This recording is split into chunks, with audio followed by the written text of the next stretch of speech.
Hi, if you're thinking about buying KNX to your new home, uh, there are a few important things you should understand before making a decision. KNX is a very powerful system, but it's not the right choice for everyone. My name is Albert. In this video, I want to show you the three things you should know before choosing KNX based on the real experience. The first thing you should know is that KNX is not the cheapest solution. Compared to typical smart home system, the cost is higher. You pay for the brand and for the KNX certification and compatibility testing. When comparing to traditional installation, it's not 20 or 30% more. It's at last two times more, and only if you keep it budget friendly. Of course, you can have, sky is the limit. But at the same time, KNX is designed to work reliably for many years. You can easily run it without subscriptions or dependency on cloud services. The system has over 30 years of history and will probably have much more. So instead of thinking only about price, it's better to think in terms of long-term value, better design, comfort, and also cyber security and security.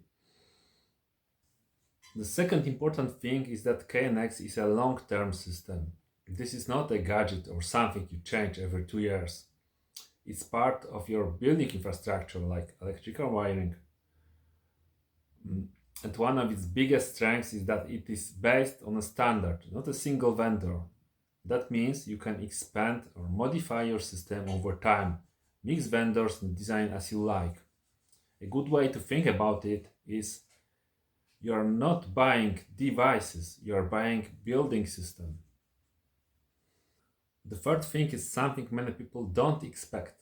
KNX offers a wide range of devices, especially when it comes to push buttons, sensors, design styles, materials and finishes.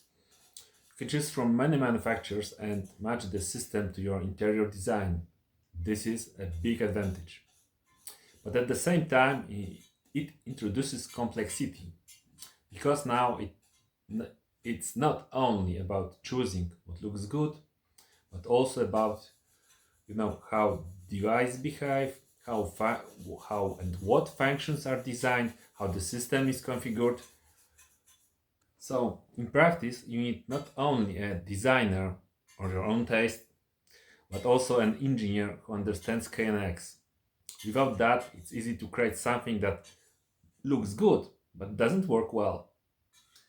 This is actually one of the reasons why me and my father decided to write a book about KNX, to explain not only how to configure the system but how to think about it properly from the beginning.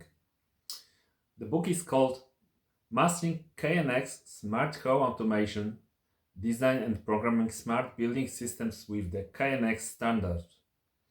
If you consider KNX for your home, it might help you avoid some common mistakes. It's a comprehensive guide, but you really only need to read parts that you actually need. So, before choosing KNX, remember, it's not the cheapest option. It's a long-term system, long-term investment, and requires proper design and experience. If you would like to learn more about KNX, I recommend my book available on Amazon. The link is in the comments below. Have fun with your smart home.